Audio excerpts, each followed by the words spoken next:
Poker is a game of deception where you have to maximize your edge against your opponents, taking every edge that you can. And if you don't take every edge that you can, that's within your ability and within what's fair play, that basically makes you weak or like a fish. But if you go too far, now you've cheated. Where's the line between those two? And how much cheating really is in poker? From super using to AI assistance to knowing who's going to win the run out in live poker to getting hands from streams, from having too much of a share of the other players or having your friend watch you play to not getting paid, to welching on bets or playing on someone else's account. We're going to find out how much is in the game and what you can do to protect yourself from being cheated. So I'm going to start with the various forms of cheating and end with a very clear line of what cheating really is philosophically. I have a very clear opinion on this. There is an area where this gets quite gray. I think all of that has an answer to it. We'll get into that in a little bit, but let's go over many of the forms of cheating first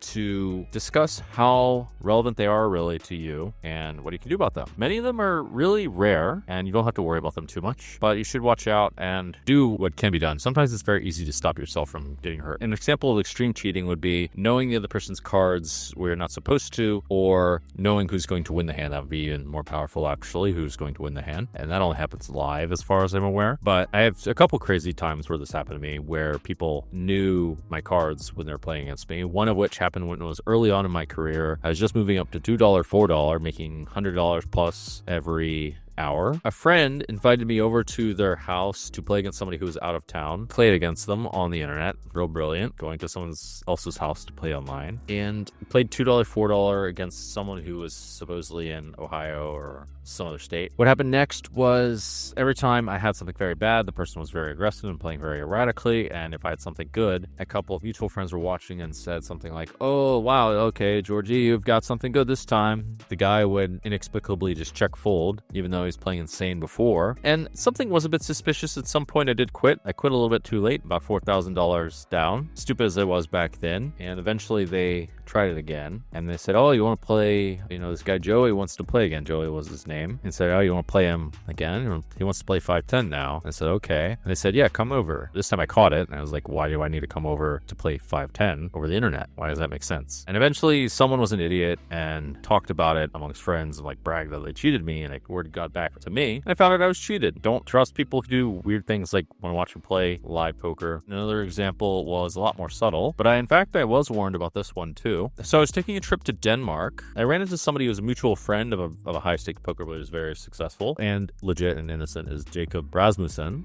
one of the best Danish poker players. And his friend's name was Peter Jepsen. So this Peter Jepsen guy had a bit of a shady reputation. It sounded like he was around a lot of cheating scandals, and it was strongly suspected that he was cheating other people and somehow hacking their computer. A mutual friend of mine guessed very strongly that it was him. It wasn't really 100% proven. I was a little bit cautious of letting him get too close to my computer, but my friend warned me, "Hey, you really need to watch out. This guy is almost for sure a cheater, and he's probably going to try to hack you." And I didn't really take it seriously because the guy had to get near my computer, and I was staying with Jacob. And so what happened was, at some point, some Danish player named Unexpected played me on Poker Stars. He wasn't playing a particularly exceptional style. There were other people who did beat me inexplicably, but happens. I didn't know who he was. I knew who all the other players who were playing against me were, but this one I didn't know who he was. I was starting to get suspicious as he beat me over and over and over again. I think he was a bit better at cheating. It was very hard to figure out 100% that he was. At some point, I did suspect it was this guy, Peter. I said something to Jacob, who didn't think much of it. What happened was the guy beat me for something like $400,000. No, he beat me for almost $300,000, I believe. At some point, friends were suspicious of him and looked up who else he was playing against. It turns out he was only playing against me and chip dumping to somebody else named Brave Little Kid on the internet, who also was inexplicably beating me. I started to get very suspicious at this point, but I couldn't prove anything. Later on, Jacob actually finds out that Peter did in fact hack me, because it turns out that Peter had to go to the hospital and Jacob was taking care of him, and Jacob let Peter stay in his house. It turns out Peter put a Trojan on Jacob's computer, and then he played against Jacob a small amount. And then it seemed that Jacob found the Trojan on his computer, confronted Peter, and then Peter broke down and confessed everything to Jacob. And he swears that he only played against Jacob a little bit, so to throw off everyone's suspicion of him, because he had hacked many people at this point, many Danish players or European players, and then also me. And so what Jacob did was he basically forced or convinced Peter to tell me that he had hacked me. And then Peter, what he did was he did admit later on in Las Vegas in the year was 2014, I believe I was hacked something like 2012 or so, that he had hacked me and that he was going to wire all the money back to my account that he had cheated me out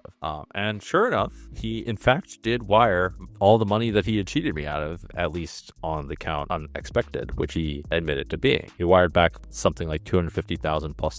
Although, if you're listening closely, I believe he was on Brave Little Kid too, or at least that account has some affiliation with him. And why would he only hack me on this one? So it turns out that it looks like he cheated people out of quite a lot of money and did basically the same thing of saying he's going to pay everyone back, figured it out, and then brought him to court, in which case there was some kind of settlement and he paid a fair bit of money to everybody, but not that much. At least justice was partially done. This is one of the worst things that people can do, in my opinion. How much did you have to worry about it? There was another guy named Max, this German guy who was a bit weird that cheated. Josh Tyler was another story of cheating. The Russ Hamilton story of Absolute Bet and Ultimate Bet has also happened. I haven't heard of any of those scandals happening recently, at least from online poker. A lot of these sites are very difficult to hack, and there's not really a whole lot of incentive to do it these days because the stakes are a bit lower. So I would consider these extremely infrequent today, and in the past I would consider them occasional but like really rare. If you're a bit safer with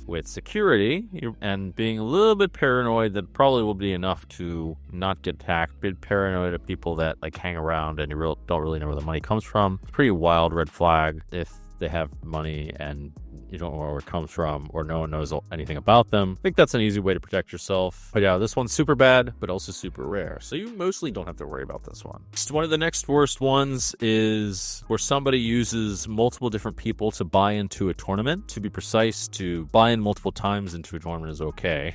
Obviously, if it's a rebuy tournament, to buy in with different accounts into a tournament's very bad because this is like colluding with yourself in a tournament. For some reason, I don't think this one really happens that much. There were only a couple of cases in history where this happened to my knowledge. Was one of the worst ones that didn't and just said fuck it, he doesn't really care, and never really gave any money back or anything like that, which makes him one of the worst. There was another player that did it. I don't want to mention him because he's been honest for many years, so why should we shame him? But he did it, and then he just immediately stopped, which is the right thing to do. If there's some kind of money penalty, there probably should be, so this gives a pretty big edge. But yeah, that one's pretty bad. I just don't think it happens that much. I just haven't seen loads of evidence of it. The way you protect yourself against this is just if someone plays especially strangely, to pay close attention and then start getting paranoid. That would be the hallmark of it, is someone playing incredibly strangely and with somebody else who's also in the tournament. Another one is collusion and information sharing. This is when two players, they share their hole cards and they soft play against each other but play hard against everybody else,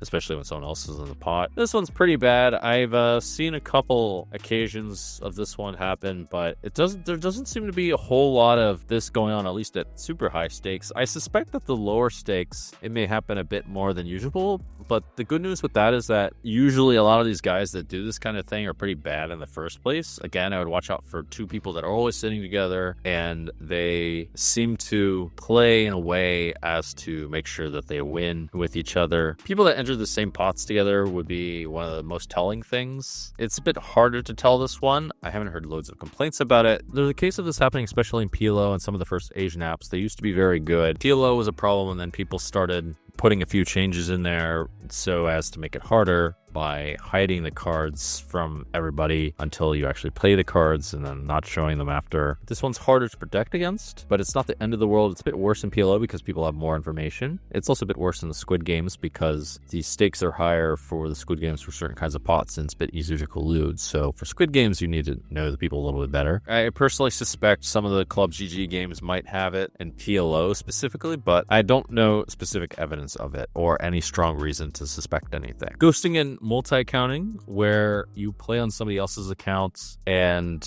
you're gaining an unfair advantage because they think that you're somebody else. This one happens a lot in private apps where people are not allowed to play. People have various rationalizations for doing it. And I do want to mention, I know that I'm going to get some shit because I was guilty of this in the past. I thought that because other people are doing it and there's loads of it going on one app, that it was okay for me to do it against those people. But I did realize that if there's anybody that is innocent, then I am doing something wrong against those people. Because the people that are doing it in the first place, I think we're on equal grounds. But if anyone's innocent, I'm doing something wrong, just so we're clear on that.